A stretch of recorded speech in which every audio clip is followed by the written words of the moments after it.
10 amazing facts about नवपद जी ओली। नवपद श्रेष्ठ पुण्य पर्व, नवपद अप्रतिम कर्म निर्जरा पर्व, तप प्रवृत्ति पाप निवृत्ति, तप प्रवृत्ति स्वाद निवृत्ति। नवपद जी की ओली के बारे में तो हम सब ने सुना ही है, लेकिन क्या हम जानते हैं कि नवपद ओली का क्या महत्व है? तो आइए जानते हैं 10 अमेजिंग फैक्ट्स के द्वारा नवपद ओली की अद्भुत महिमा। फैक्ट नंबर 1, हम सभी के लिए पर्युषण पर्व अत्यंत महत्वपूर्ण पर्व है। पर्युषण के 8 दिन हम अत्यंत भावपूर्वक भगवान की सेवा, पूजा, भक्ति आदि करते हैं। लेकिन अगर हमें यह कहा जाए कि पर्युषण से ज्यादा महान नवपद ओली है, तो क्या हम विश्वास करेंगे? जी हाँ, अपेक्षा अनुसार नवपद ओली का महत्व पर्युषण पर्व से अधिक है, क्योंकि पर्युषण पर्व शाश्वत नहीं है, लेकिन नवपद ओली शाश्वत है। शाश्वत का अर्थ है जो कभी मिटता नहीं, अनादिकाल से है और अनंत काल तक रहेगा। Yes, it shall exist for ever.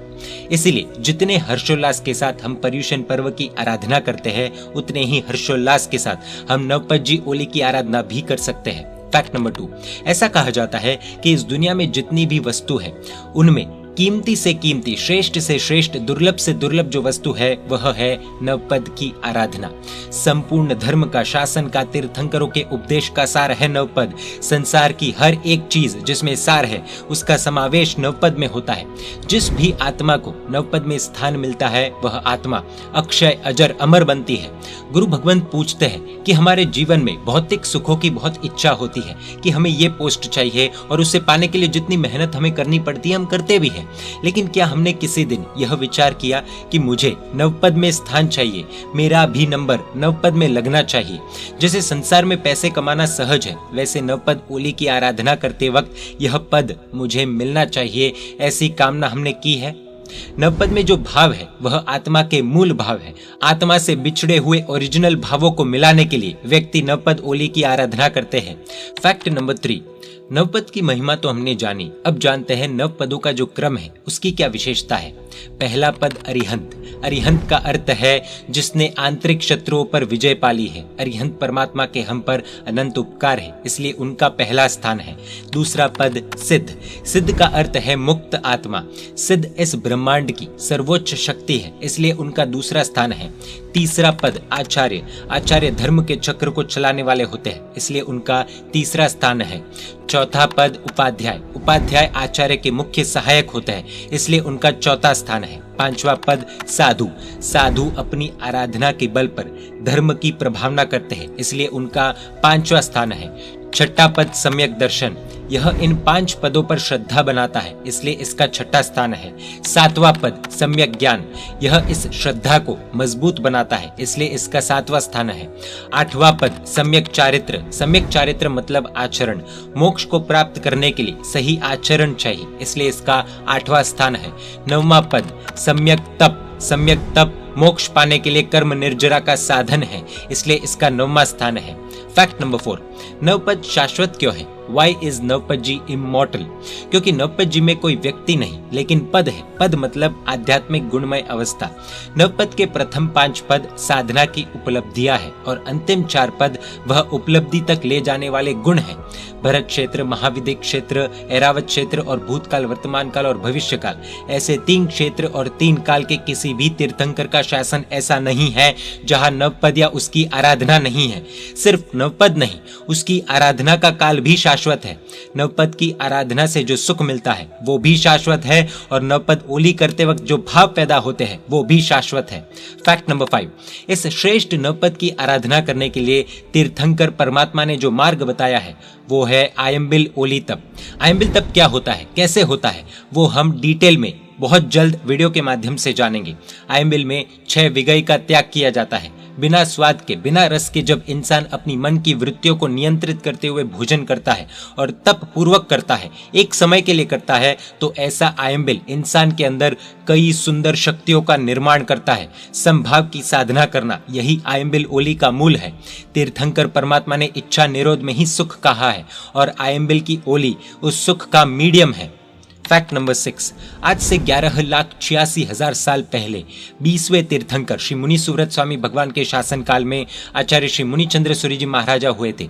उन्होंने मयणा सुंदरी और श्रीपाल राजा को दृष्टिवाद नाम के अंग में से, विद्या प्रवाद नाम के पूर्व में से यह नवपद ओली की आराधना बताई थी। श्रीपाल राजा और मयणा सुंदरी ने श्रद्धा से, विधि पूर्वक और बहुमान पूर्वक इसकी आराधना भी की। उसके कारण श्रीपाल राजा का रोग और उनके साथ 700 कुष्ठ रोगियों का भी रोग दूर हुआ था। श्रीपाल राजा ने जो आराधना की थी उसके कारण उनको हर फल 9 के अंक में मिला। जैसे 9 बार राज्य की प्राप्ति हुई, 9 कन्याओं के साथ उनका विवाह हुआ, उनके पास 9,000 हाथी थे, 9 लाख घोड़े थे, 9 करोड़ पैदल सैनिक उनके पास थे, 9,000 रथ थे, 9 पुत्रों के साथ 900 साल तक राज्य का पालन किया। वे मरकर 9वें देवलोक में गए और आने वाले 9वें भव में वे मुक्ति सुख यानी कि मोक्ष को प्राप्त करेंगे। फैक्ट नंबर 7, आयंबिल का तप इंसान का सुरक्षा कवच होता है। हर समस्या का समाधान आयंबिल से हो सकता है। इसे हम एक सच्ची घटना के आधार पर समझते हैं। लघु शांति सूत्र के रचयिता मानदेव सूरी जी महाराजा थे। उन्होंने नाडोल राजस्थान में जया विजया देवी की साधना कर लघु शांति सूत्र की रचना की। मानदेव सूरी जी महाराजा के दोनों कंधों पर लक्ष्मी और सरस्वती के चिन्ह थे। मानदेव सूरी जी के आचार्य पदवी की विधि करते समय जब ऊपर का वस्त्र निकाला गया और गुरु से वासक्षेप लेने के लिए जब वे झुके, तब गुरु ने कंधे पर बने हुए लक्ष्मी और सरस्वती के चिन्ह देखे और गुरु ने आचार्य पद देने से इनकार कर दिया। मानदेव सूरी जी ने गुरु के सामने करबद्ध होकर गुरु से पूछा कि क्या हुआ गुरुदेव, क्या मुझसे कोई गलती हुई है? गुरु ने कहा कि नहीं, गलती कुछ नहीं हुई, लेकिन आपके कंधे पर जो लक्ष्मी और सरस्वती के चिन्ह हैं वे ये बताते हैं कि आपके पास विद्याएं बहुत आएंगी और लक्ष्मी भी। धनवान लोग आपके आसपास घूमेंगे। आप एक चीज बोलेंगे और लोग 10 खर्चेंगे और इसीलिए लक्ष्मी आपके जीवन में उत्पात कर सकती है और विद्याएं भी बहुत आएंगी। ये विद्याएं आपको परेशान कर सकती है। यह लक्ष्मी और सरस्वती का सुमेल तुम्हारा जीवन बर्बाद न कर दे, इसलिए मैं आपको आचार्य पदवी नहीं दे सकता। मानदेव सूरी जी ने कहा कि गुरुदेव, अगर आपकी आज्ञा हो तो मैं आज से जब तक जीवंत रहूंगा तब तक आयंबिल का तप करूंगा। उनके गुरु को भी यह उचित लगा कि अगर आयंबिल का सुरक्षा कवच अगर मानदेव सूरी जी के साथ होगा तो कुछ भी गलत घटित नहीं होगा। गुरुदेव ने मानदेव सूरी जी को वासक्षेप डाला और बड़े ही धूमधाम से आचार्य पदवी हुई। उसके बाद मानदेव सूरी जी ने जीवन भर आयंबिल किया और उसके प्रभाव से उन्हें बिल्कुल भी परेशानी नहीं हुई। यह है आयंबिल का प्रत्यक्ष चमत्कार। फैक्ट नंबर 8, अब देखते हैं नवपद ओली जी का क्या फल होता है। पॉइंट नंबर 1, नवपद ओली की आराधना करने से तमाम रोग दूर होते हैं। पॉइंट नंबर 2, श्री सिद्ध चक्र यंत्र के स्नात्र जल के पानी से 18 प्रकार के कुष्ठ रोग दूर होते हैं। पॉइंट नंबर 3, 84 प्रकार के गैस प्रॉब्लम्स मिट जाते हैं। पॉइंट नंबर 4, फुंसी और फोड़े भी ठीक हो जाते हैं। पॉइंट नंबर 5, भयानक फिशर जैसी बीमारी भी ठीक हो जाती है। पॉइंट नंबर 6, जलोदर और पेट फूलने जैसे रोग भी ठीक हो जाते हैं। पॉइंट नंबर 7, हर प्रकार की व्याधि शांत हो जाती है। पॉइंट नंबर 8, स्लो पॉइजन यानी कि मंद जहर का असर खत्म होता है। पॉइंट नंबर 9, बुखार खत्म होता है। पॉइंट नंबर 10, नासु रोग यानी कि जो रोग ठीक न हो सके ऐसे रोग। सन्नीपात यानी कि दिमागी बुखार का रोग भी ठीक हो जाता है। ऐसी तो बहुत लंबी लिस्ट है। फैक्ट नंबर 9, शाश्वत नवपद जी ओली में कौन सा पद सबसे महान होता है? वैसे तो हर एक पद अपने स्थान पर महान ही है, लेकिन अमुक दृष्टि से देखें तो साधु पद सबसे महान है। अरे अरिहंत पद होते हुए साधु पद सबसे महान कैसे? यही प्रश्न उठा होगा ना मन में। इसके अनेक कारण हैं। अरिहंत परमात्मा भी पहले दीक्षा लेकर साधु ही बनते हैं, उसके बाद अरिहंत बनते हैं, और साधु तो वह है ही। सिद्ध भगवंत भी पहले साधु ही बनते हैं, उसके बाद ही साधना करके सिद्ध बनते हैं। आचार्य और उपाध्याय भी पहले तो साधु ही होते हैं ना, और आचार्य और उपाध्याय बनने के बाद भी वो है तो साधु ही। दर्शन, ज्ञान, चारित्र और तप, यह 4 गुणों का समावेश साधु में ही तो है। साधु के बिना इन गुणों का कोई आधार नहीं है। साधु है तो यह गुण है। इन सब के आधार पर हम ये कह सकते हैं कि साधु पद सबसे महान पद है। फैक्ट नंबर 10, क्या हमने कभी सोचा है कि नवपद की ओली सिर्फ अश्विन और चैत्र के महीने में ही क्यों आती है? इसके पीछे साइंस ऑफ नवपद है। जी हाँ, जैन धर्म के सिद्धांत विज्ञान से कनेक्टेड है, जुड़े हुए हैं। जैन शास्त्रों में जो भी लिखा होता है उसका कुछ न कुछ साइंटिफिक सिग्निफिकेंस होता ही है। अश्विन और चैत्र महीने के दिनों में दिन और रात की अवधि नहीं बदलती, यानी कि इंग्लिश कैलेंडर के हिसाब से लगभग मार्च, अप्रैल और सितंबर, अक्टूबर महीनों के दौरान रात और दिन की अवधि लगभग सेम होती है। The length of the days and the length of the nights are almost equal. इसलिए नवपद ओली इन दिनों में होती है। चूंकि दिन और रात की अवधि लगभग समान होती है, इन दिनों में प्रकृति संतुलन में रहती है। The nature is in balance. इन दिनों ना ही ज्यादा गर्मी होती है ना ही ज्यादा ठंडी होती है।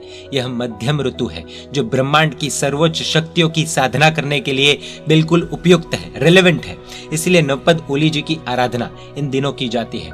नवपद यानी निर्वाण का सर्वश्रेष्ठ साधन, नवपद यानी सकल जीव राशि की पालक माता, नवपद यानी आधि व्याधि और उपाधि रूप संसार का नाश करने वाला एक अद्वितीय परिबल। इस वर्ष तिथि चैत्र सुदी सप्तमी जो 8 अप्रैल 2022 शुक्रवार को है, उस दिन से चैत्र मास की महामंगलकारी नवपद ओली का प्रारंभ हो रहा है। ऐसे महान नवपद ओली जी की आराधना करके हम भी मुक्ति सुख की तरफ एक कदम बढ़ा सकते हैं। जैन मीडिया पर ऐसे वीडियोस आते रहेंगे। देखने के लिए आपको Jain media YouTube channel subscribe कर नोटिफिकेशंस के लिए बेल आइकन प्रेस करना होगा। आप हमें फेसबुक और इंस्टाग्राम पर भी फॉलो कर सकते हैं। परमात्मा के आज्ञा विरुद्ध कुछ भी कहा हो तो मिच्छामि दुक्कडम। जय जिन शासन, जय महावीर।